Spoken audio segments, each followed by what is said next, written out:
This series of videos introduces the 38 chapters of the Routledge Handbook of Environmental Movements. It's a project of the Social Change Lab, and we gratefully acknowledge the support of the Mary Lee Bequest for the work of our team. Hi, everyone. My name is Winifred Lewis, and I'm a professor of psychology at the University of Queensland. Hi, everyone. My name is Andrea Zeng. I am a psychologist and a research assistant at University of Queensland. And what we're doing with this recording today is part of our series introducing all of the chapters of the Routledge Handbook of Environmental Movements. And what we're doing right now is introducing chapter 19, titled Mobilizing Environmental Experts and Expertise, Scott Frickel and Florencia Arancibia. And the authors are respectively a professor of sociology and environment and society at Brown University and a sociologist at the Universidad Nacional de San Martín. And so the chapter is structured, first, of course, defining what expertise is and talking about how experts normally mobilize. Can you tell us about that, Andrea? Yeah, sure. So first, a definition about what is environmental expertise. So this refers to environmental scientists who claim they have like a epistemic authority in knowing nature and also about environmental knowledge. I'm going to jump in there and just say epistemic, which is a word that I admit I keep forgetting what it means, but it turns out it means knowledge. So epistemic authority means I can speak because I have knowledge. I think that's where they're going with that. Sorry, go on. Yeah, that is that makes pretty sense, because the expertise always say things when they have like evidence and like research backing them up and giving them this authority.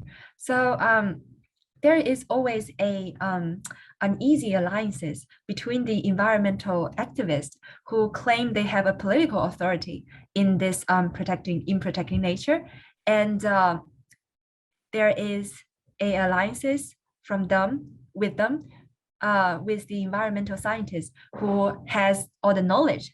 And there is a constant debate on who should have the say on and be like dominate, like who like kind of have the dominance in this environmental movements.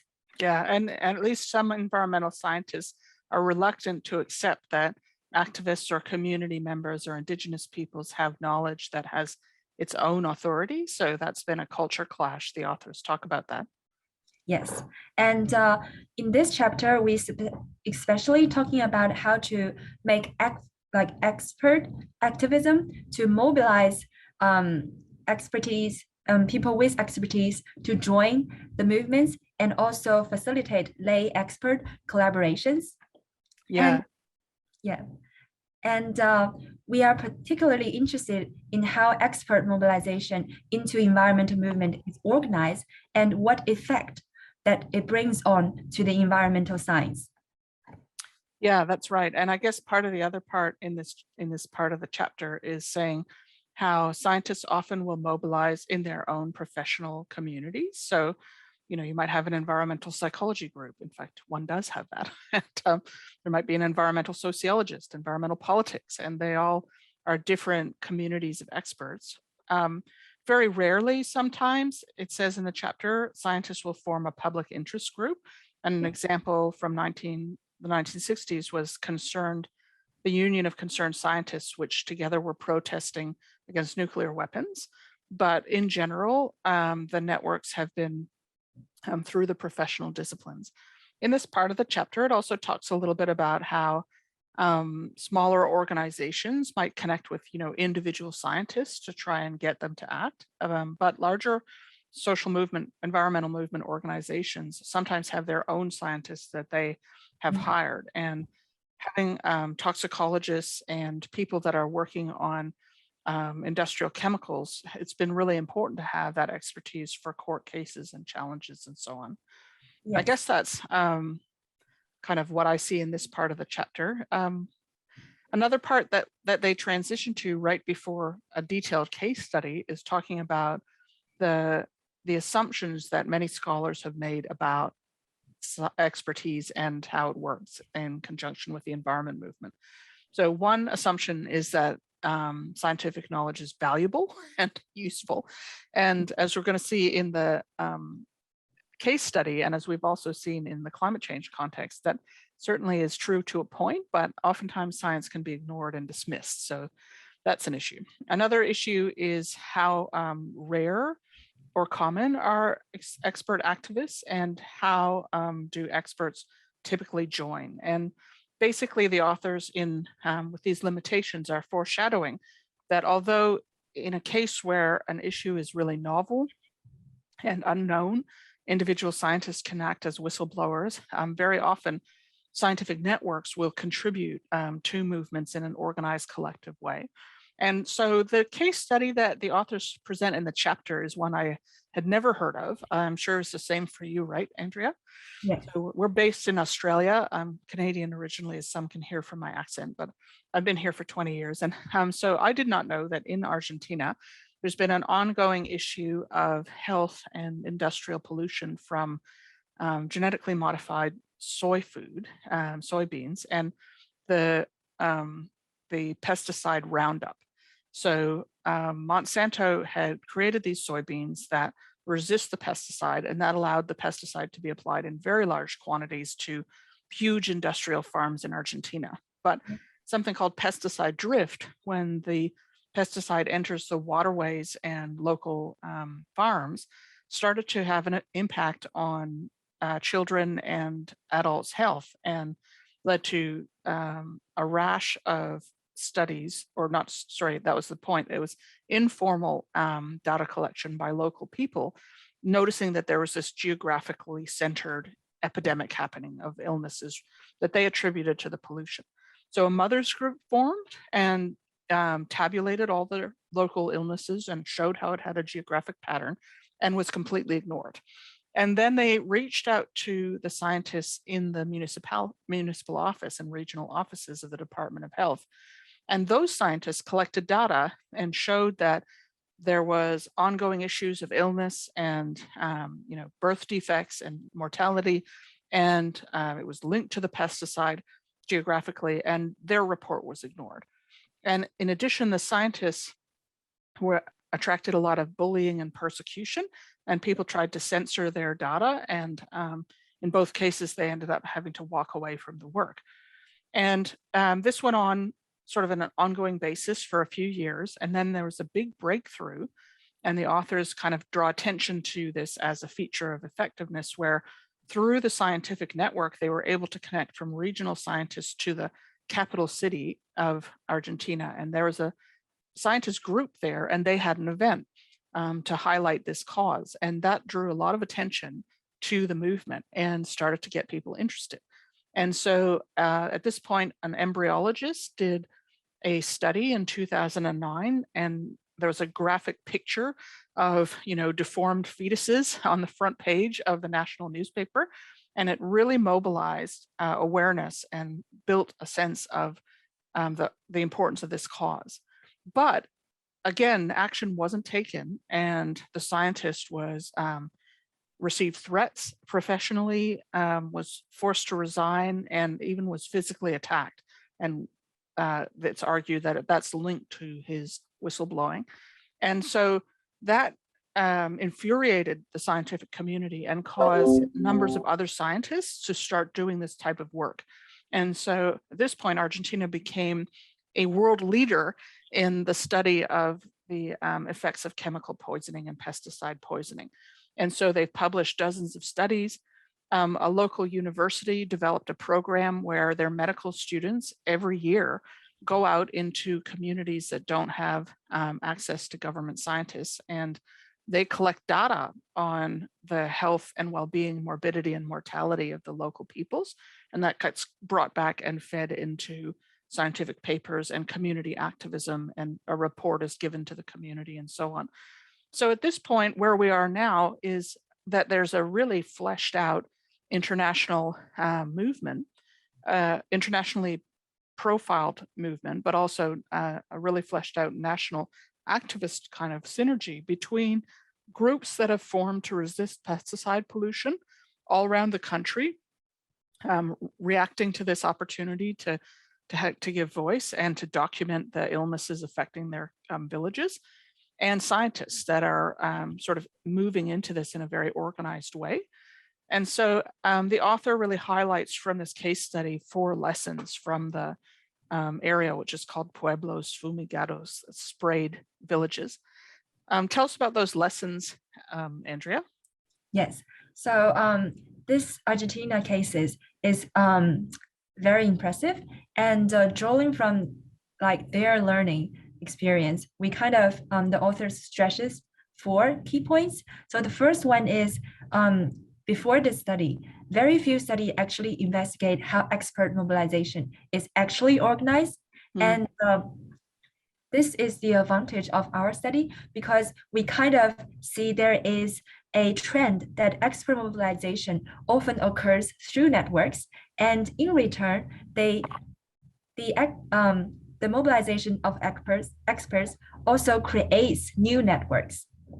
And secondly, we see there is kind of our analysis highlights the importance of a longer term and geographically broad perspective for capturing the dynamics of expert mobilization, as we can see in the case that this event kind of spread through the whole Argentina from different areas, and they kind of collaborate together. Yeah, and I want to just come back to that or interject to really highlight that, because I think what the authors are saying is if you just look at any one point in time, you'd be like, oh, it's just one scientist, or oh, it's just a couple of guys from the Department of Health, or oh, it's a whole national thing. But what you didn't see without looking is the spread through time through the country. And so they're calling for that kind of analysis, which I think is important. Yes, and the third point is this study, we also observe there is a wide range of disciplinary and professional domains that include biology, agroengineering, medicine, law, environmental health, social work, and education. So professionals from these domains kind of are motivated, and they kind of put their knowledge together, cross-disciplinary, and this is to bring a very whole picture of how the spraying campaign is covering all discipline. Yeah, and it speaks against the earlier assumption that it's always just one scientist at a time from one discipline. Yeah. And is there one more lesson, or did I miss that? Yeah, I got the last lesson. Yeah. And it is very inspiring that before the movement in Argentina starts, there is actually this scientific field researching on the negative effect that pesticides can bring to human body doesn't exist. And it's through this movement that kind of inspire new knowledge and draw scientists attention into this new area, and they form this new subject area to study. And by the year of when the movements kind of ends, it already generated more than about 90 published studies on this event, and drawing public attention on this area. Yeah, and I don't think the movement is fully over now. I think the movement is actually ongoing, but I think that the discipline is also ongoing, and that's really inspiring. So there's this term in the chapter, epistemic innovation, that just highlighting that the social movement itself can be a place where new ways of discovering new methodologies are developed, as well as new discoveries. So for scientists, that's really fun and exciting. I think overall, I just really loved the chapter, and I was inspired by the chapters within the textbook that talk about the role of scientists in environmental movements. And it helped me to understand this project in a new way. You and I, in a way, are participating in this dynamic of putting our psychological expertise alongside other scholars in an interdisciplinary way to draw attention to causes like the Pueblos Fumigados. And I think that's really interesting to think about. One point that resonated that the authors make is that the research on social movements talks about things like resources, political opportunities, networks, and identities. And this work simply hasn't been done in relation to scientists and how they contribute. So, who is able to act in the global north or in the global south? What scientists are participating? What resources do they have? What do they lack? What political opportunities are there? We've talked about the persecution and censorship of scientists in this context, and that is often a feature, I think, of scientific contributions to public debates, bullying, censorship, and sometimes harassment and being fired. So that whole line of work is simply underdeveloped, although there's important scholars that are already active as the authors go. So I thought this was a great chapter for any would-be expert student or scholar to read. What about you, Andrea? What was your take home from the chapter? Yeah, I really enjoyed this chapter. And what I really find it inspiring is I see the cooperation of the activist and the expertise who has the knowledge. And it is clearly that none of them, like just by themselves, can achieve this great success. The activists, so the expertise, the experts who have the evidence-based knowledge and research kind of use this knowledge to back up the environmental movements. And the activist also helps the expert to kind of widely spread what is the new message from like what is the new research result from the lab. And sometimes the scientist is actually just saying what the community already knew. I mean, that's something the chapter highlights, right? The mothers had already collected the data, but it wasn't published and peer reviewed and scientific, so it wasn't accepted.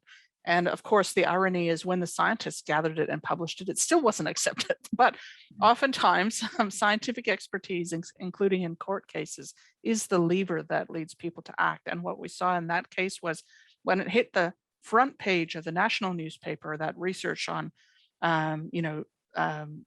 fetuses and that were affected by pesticides in their development, that was when the traction was obtained. So it took the movement, it took the media, and it took the science to raise awareness through the country. Yeah, that's such an important point. Thank you, Andrea. And thanks for being involved in the recording. I will close with that inspirational thought and say as well, thank you to our viewers if you're here with us to the end of the show. Bye now. Bye. For those of you watching, be sure to subscribe and follow us at Social Change UQ, and check out our website for more videos.